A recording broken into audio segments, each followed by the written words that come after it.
आजकल कथा भागवत की बात आई है तो नए नए बाबा आ गए हैं जो किस्मत बता रहे हैं। ये कौन सा भारत बना रहे हो भाई?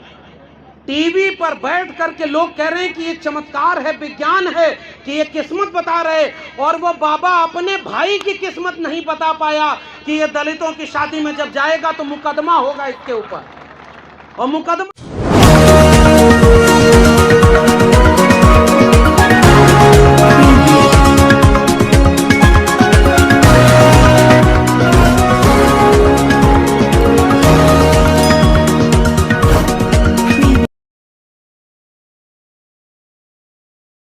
इस न्यूज चैनल पर जो भी वक्ता ने दूसरे कहा की वो किस्मत उसकी बताने वाले लोग आपको केवल ध्यान भटका रहे हैं। मेरी गुजारिश, वैचारिक लोगों, इस क्रांति की आग को बुझने नहीं देना।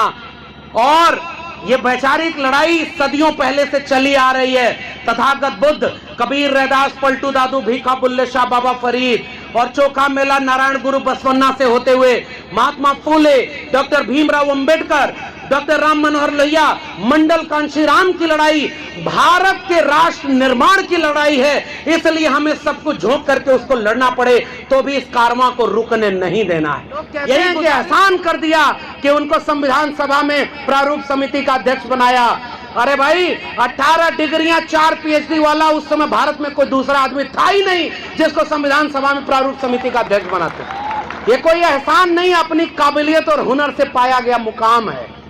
और वो मुकाम पाकर बाबा साहब ने एक ऐसा संविधान बनाया जिसमें कोई बड़ा नहीं, कोई बड़ा था। संत न छोड़े संतई, कोटिक मिले असंत, और मलय भुजंग ने बेदिया, शीतलता न सजंत। ऐसे संत लोग जो काम, क्रोध, लोभ, मोह, अहंकार से ऊपर हो जाते हैं। जब ऐसे संतों को देखा आजकल के तो याद आ गए हमारे संत कबीर फकीर, और उन्होंने कहा मन ना रंगाए रंगाए जोगी कपड़ा।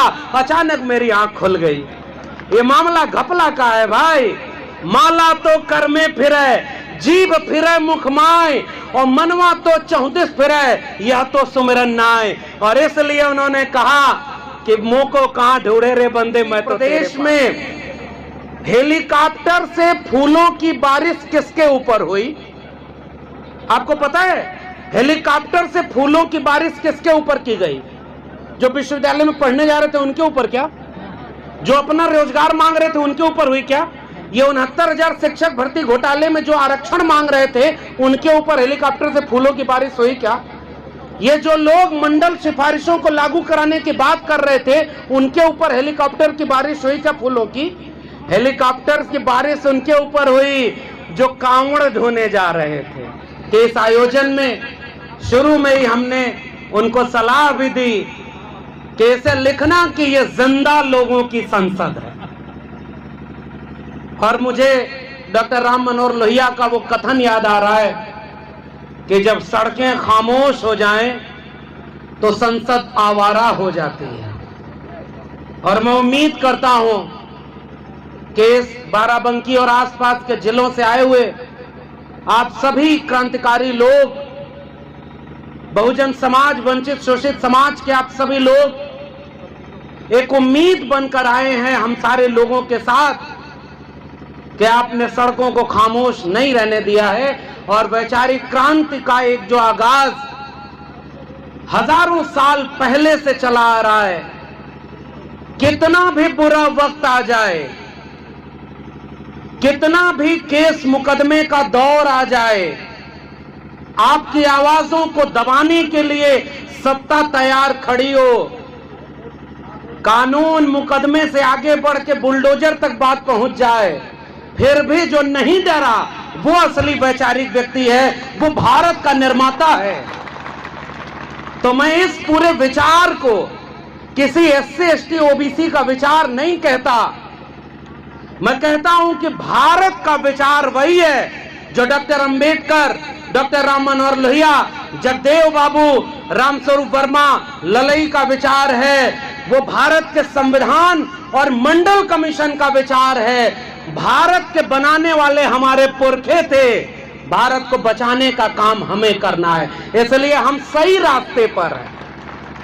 लोग आकर के हमारे ऊपर यह आरोप लगाएंगे कि भाई भीम आर्मी के लोग कौन है, चंद्रशेखर आजाद कौन है, तो चंद्रशेखर आजाद जाति की बात करते हैं, जातिवादी हैं।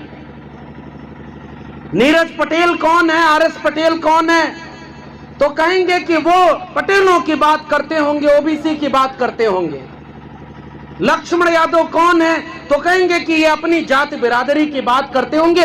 ये लोग बड़े जातिवादी लोग हैं। तो मैं ये पूछना चाहता हूं बाराबंकी के लोगों, आपको हनुमान जी की जाति कब पता चली थी? चंद्रशेखर भाई ने तो एक इंटरव्यू में पत्रकार से ये पूछा, मुझे बड़ा पसंद आया। भाई हनुमान जी तो भगवान थे ना, हैं उनके हिसाब से, उनकी जाति तो हमें नहीं पता थी। हनुमान जी की जाति बताने वाला कौन? इस देश में कभी भी राष्ट्रपति या प्रधानमंत्री बनने के बाद कोई अपनी जाति बताता था या कोई पूछता था क्या? इस देश में 2013 में कब पता चला कि एक व्यक्ति जो गुजरात के मुख्यमंत्री रहते हुए किस जाति के थे? नहीं पता था। जब उन्हें प्रधानमंत्री बनना हुआ तो बिना पूछे देश को बताते रहे कि मैं ओबीसी मां का बेटा हूं, मुझे प्रधानमंत्री बना दीजिए। उनसे किसने उनकी जाति पूछी थी? जब राष्ट्रपति आपने बनाया तो राष्ट्रपति तो किसी जाति का नहीं होता ना भाई, वो तो सबका होता है। प्रेस कॉन्फ्रेंस करके राष्ट्रपति की जाति बताने वाले लोग कौन थे? और अभी जब कुछ और चुनाव बीता तो कैबिनेट मंत्री और केंद्र सरकार में मंत्री बनाने के बाद, मैं तो दिल्ली में रहता हूं ना, बड़ी बड़ी होर्डिंग लगा करके पहली बार कौन बताया कि 12 अनुसूचित जाति जनजाति और 27 ओबीसी को हमने मंत्री बना दिया। वो कौन लोग हैं जो कल आपको हिंदू बनाने आते हैं? वो हमें हमारी जाति बताते हैं, हमको कहते हैं कि हम सारे लोग जातिवादी हैं। जब वो करें तो वो ब्रह्मांड की चिंतन हो गया, वो मानवतावादी हैं। और हम जातियों की बराबरी और समानता की बात करें तो हम जातिवादी हो गए। ये सवाल मेरा उन लोगों से है। भाई अच्छा एक बात बताइए, मैं तो उत्तर प्रदेश में हूं, बहुत ज्यादा नहीं उधर बोलूंगा, केस मुकदमा बहुत हो जा रहा है, इशारे में ही बात करें। वैसे भी हम लोग पढ़ाने लिखाने वाले पेशे से जुड़े हैं। यही बाराबंकी एक ऐसा शहर है, मैं यहाँ आने के पहले पढ़ रहा था, इसे पूर्वांचल का गेट द्वार बोला जाता है। यहाँ से पूर्वांचल शुरू हो रहा है। तो पूर्वांचल की जमीन, वैचारिक जमीन, और वहीं गाय भैंस चराने वाले लोग। ओबीसी समाज के लोगों को एक किस्सा अपना सुना रहा हूं।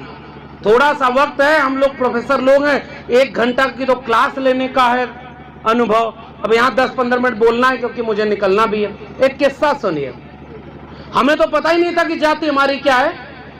गांव में गाय भैंस चराते थे, घर वालों ने थोड़ा हिम्मत करके भेज दिया, इलाहाबाद यूनिवर्सिटी पढ़ने लगे।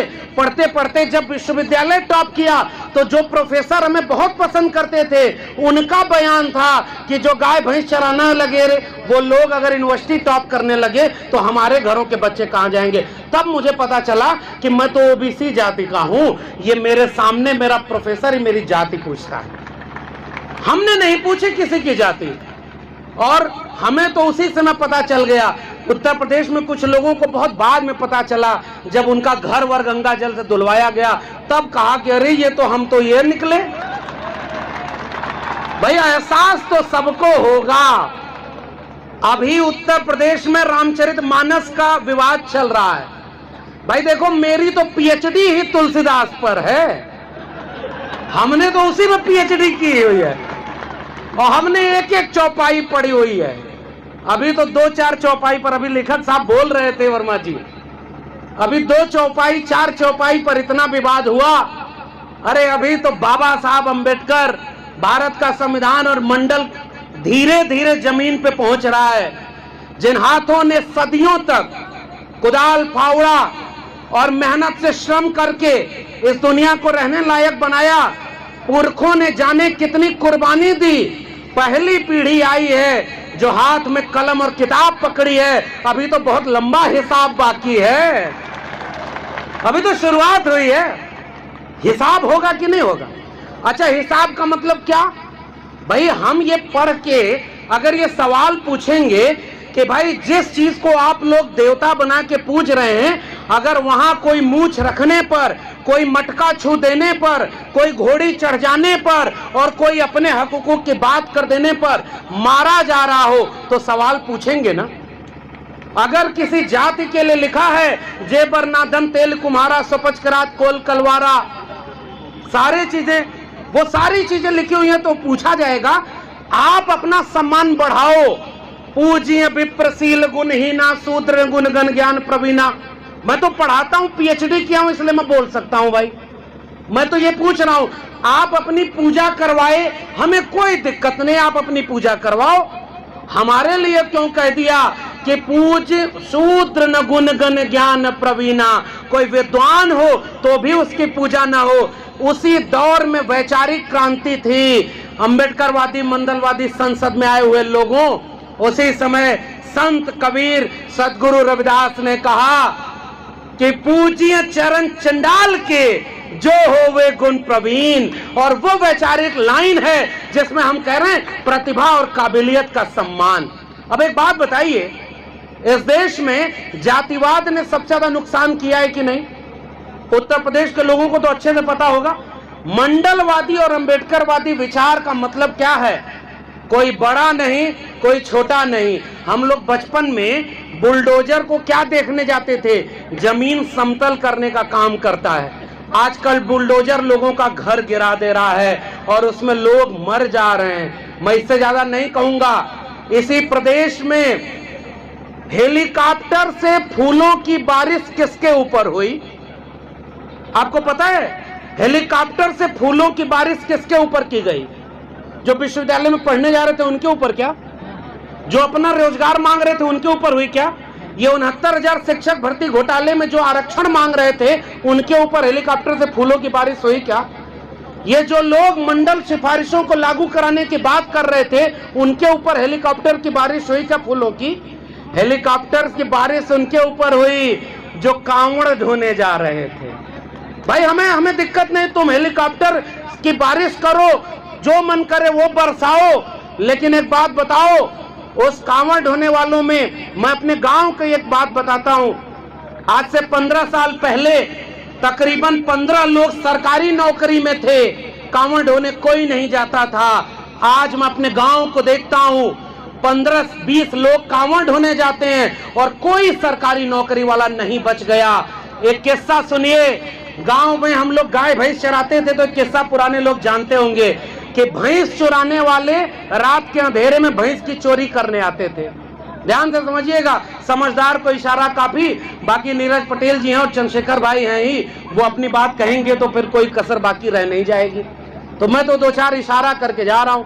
अंधेरे में जब भैंस चुराने आते थे तो उसके गले में जो घंटी होती थी उसको लेकर एक चोर पूरब भागता था, तो भैंस लेके बाकी चोर पश्चिम दिशा में भागते थे। अब अगर घर वालों की नींद खुलेगी तो किधर भागेंगे? जिधर से घंटी की आवाज आ रही उधर जाएंगे ना। और पूरा गांव उधर भाग रहा है जिधर से घंटी की आवाज आ रही है। और चोर आखिरी में घंटी एक खेत में फेंक कर भाग गए।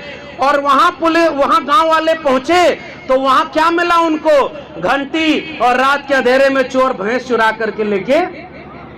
उत्तर प्रदेश के लोगों, कुछ लोग आए हैं, मैं और कुछ नहीं कह रहा, घंटी के पीछे भागोगे तो कुछ नहीं मिलेगा, अंत में वही मिलेगा, हमारी शिक्षा, हमारा रोजगार, हमारा सम्मान। उस सब की कोई चोरी कर रहा है, हम आपको बस सजग करने आए, आपको अपना हक मांगना है भाई।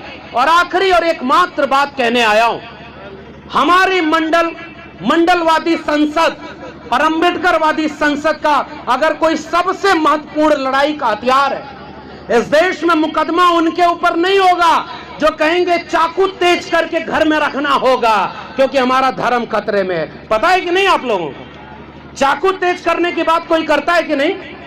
और तो और इस प्रदेश में कुछ लोग फकीर बन गए तो कोई जुबान काटने पर इतना रुपया और जो है गर्दन काटने पर इतना रुपया। और हमने पढ़ा था संत न छोड़े संतई कोटिक मिले असंत और मलय भुजंग ने बे दिया शीतलता न सजंत। ऐसे संत लोग जो काम क्रोध लोभ मोह अहंकार से ऊपर हो जाते हैं, जब ऐसे संतों को देखा आजकल के तो याद आ गए हमारे संत कबीर फकीर। और उन्होंने कहा मन ना रंगाए रंगाए जोगी कपड़ा।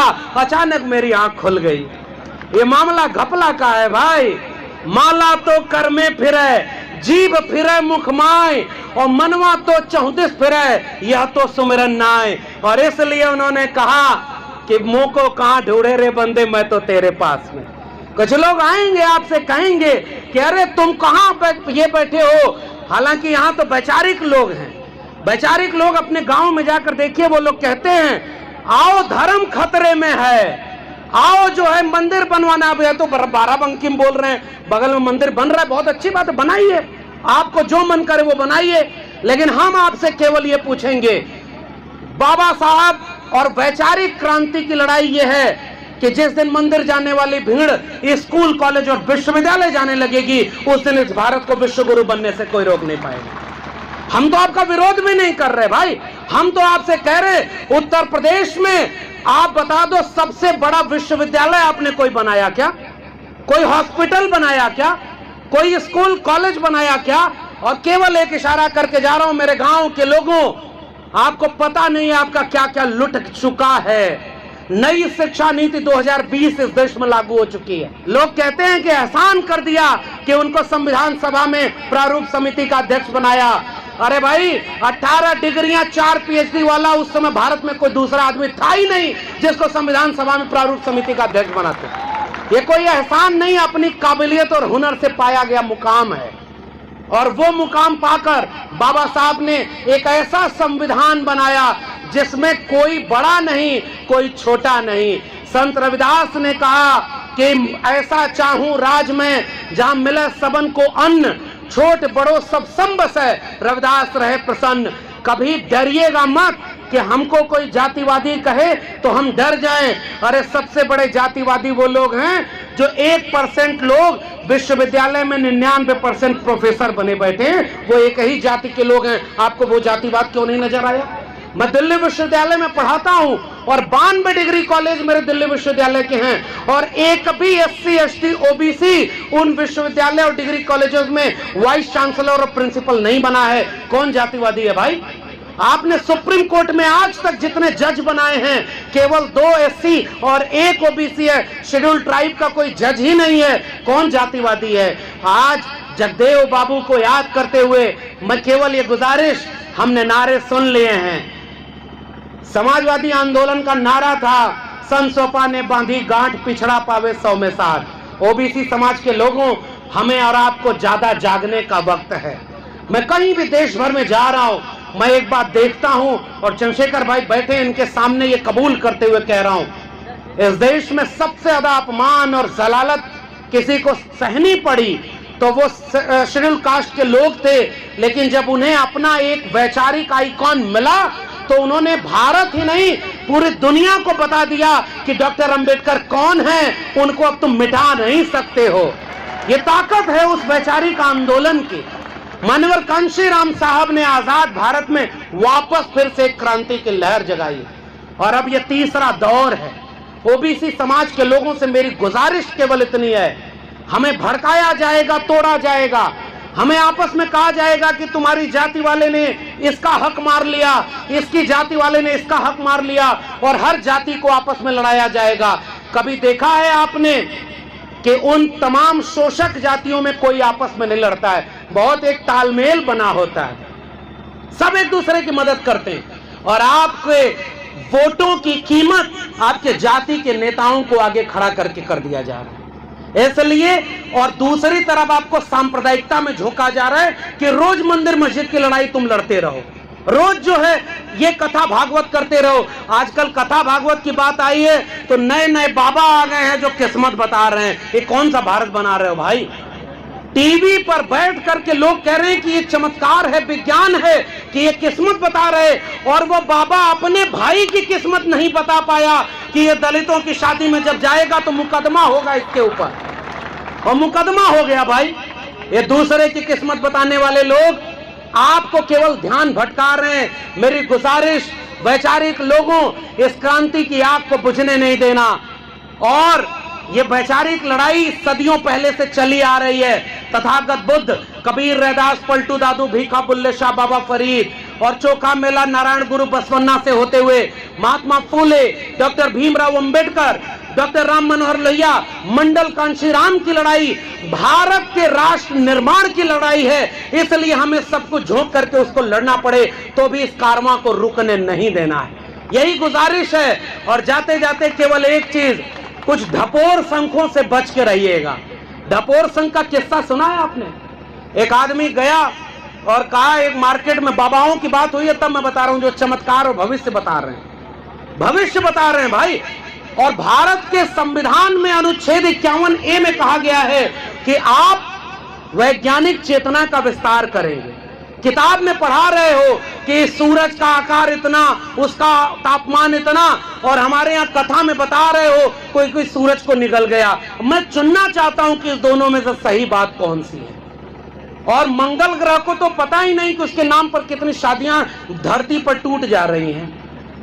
विज्ञान और तकनीक आई है तो हम बराबरी की जगह पर खड़े हैं। हमें एक ऐसा भारत बनाना है, हमें किसी से बदला, किसी के खिलाफ नहीं जाना है, हमें अपनी बराबरी का हक लेना है। वो हक किसका होगा? शिक्षा का होगा। आप अपने घर में चाकू मत तेज करो, मैं आपको कहने आया हूं। हर बच्चे बच्ची के हाथ में एक तेज कलम पकड़ा दो, वो अपना मुस्तकबिल की लड़ाई लड़ लेगी। हमारी लड़ाई कलम और किताब की लड़ाई। पढ़ेगा इंडिया तभी तो बढ़ेगा इंडिया। और उधर कहा पढ़ेगा इंडिया, बढ़ेगा इंडिया, और इधर इंडिया के एजुकेशन सिस्टम को अंबानी अडानी के हाथों बेच दिया। नारों पर मत जाना। ढपोर संघ का किस्सा सुनाकर अपनी बात खत्म करूंगा। एक आदमी जंगल वहां बाजार में चला गया तो कहा कि ये क्या है भाई? तो कहा कि ये बहुत कीमती चीज है। तो कहा क्या है? तो कहा ढपोर संख है। तो कहा ये क्या काम करती है? तो कहा आप जितना मांगोगे उसका दुगुना देती है। तो वो आदमी गया और कहा कि ढपोर संख 1 रुपया दे। तो ढपोर संख की आवाज आई कि 1 रुपया क्या 2 रुपया ले। वो आदमी खुश हो गया, कहा 2 रुपया दे। तो कहा 2 रुपया क्या 4 रुपया ले। वो आदमी कहा कि अरे इस ढपोर संघ को हमें दे दो। उसने अपनी पूरे जीवन की पूंजी लगाकर ढपोर संघ खरीद लिया, घर में ले आया, सबको बुलाकर घर में आया और मोहल्ले को बुलाया कि देखो मैं कितनी नायाब चीज लेके आया हूं, जो मांगूंगा उसका दुगुना मिलेगा। सबको बुला के बिठा के और कहा कि ढपोर संघ चलो अब 1 रुपया दो। तो उधर से आवाज आई 1 रुपया क्या 2 रुपया लो। तो उधर से फिर कहा अच्छा चलो 2 रुपया दो। तो उधर से आवाज आई 2 रुपया क्या 4 रुपया लो। तो उसने कहा अच्छा चलो 4 रुपया दो। तो ढपोर संघ से आवाज आई 4 रुपया क्या 8 रुपया लो। करते करते जब गया तो कहा कि अरे तुम 1000 रुपया दो। तो वो कही 1000 क्या 2000 दो। तो ढपोर संघ बोली, उधर से आवाज आई कि 2000 लो। तो वो आदमी बोला अरे कुछ तो दे। तो कहे देने का मेरा कोई काम नहीं है, जो दे सकती हूं वही तो दे रही हूं। धोखा हो गया। आपके बच्चों की शिक्षा बिक गई, आपके बच्चों का रोजगार खत्म हो गया, आपका स्कूल कॉलेज हॉस्पिटल बर्बाद हो गया। और जिस दौर में बड़े बड़े स्कूल कॉलेज बनवाने थे, उस समय आपको मंदिर मस्जिद हिंदू मुस्लिम और 2 रोज लड़ाया जाएगा। 90% कमेरा लोगों, ओबीसी समाज के लोगों, आइए थोड़ा एकजुटता बनाएं। और जिन जातियों की संख्या ज्यादा है उन्हें अपनी नाक छोटी करनी होगी और दिल बड़ा करना होगा। ये जो नाक हमारी लंबी हो गई, हमें एकजुटता नहीं है। और अचानक आपकी जाति का कोई व्यक्ति आएगा और आपका वोट लेके चला जाएगा। वोटों का सौदा हो रहा है और आपके बच्चों का भविष्य बेचा जा रहा है। इसलिए इस संसद के जिंदा लोगों, एक गुजारिश, हाथ उठाकर एक वादा करिए कि कभी भी अपने बच्चों को किसी सांप्रदायिक दंगे में नहीं भेजेंगे। मेरे हाथ उठा के गुजारिश है, वादा करिए। अगर इस मुल्क के 90% लोग तय कर दें कि ये हिंदू मुस्लिम और मंदिर मस्जिद की लड़ाई में हम नहीं जाएंगे, वादा है आपसे कि इस भारत में सांप्रदायिकता खत्म हो जाएगी, खत्म हो जाएगी, ये लड़ाई खत्म हो जाएगी भाई। और वैचारिक लड़ाई, ओबीसी समाज के लोगों से मेरी गुजारिश, एक भी ओबीसी समाज के व्यक्ति की न तो कोई अपमानजनक बात और न अन्याय अत्याचार किसी भी एससी और एसटी समाज पर कभी नहीं होगा। जितने ओबीसी समाज के लोग हैं, एक बार हाथ उठाकर वादा करिए और वादा अपने गांव में भी चल के कराइए। एकजुटता बनाने से बनेगी। और हम सब लोग जाति व्यवस्था के शिकार हैं। आओ मिल करके एक वैचारिक ईमानदारी से एक बड़ी एका बनाकर, और तमाम हमारे नए लोग, मैं तो बहुत उम्मीद से देखता हूं वैचारिक क्रांति का कारवां जो चला था एक समय, और हम सारे लोग, बाबा साहब से लेकर ये विरासत न होती तो हम लोग न होते। और आखिरी बात, हमारी आंखों के सामने भारत का संविधान है।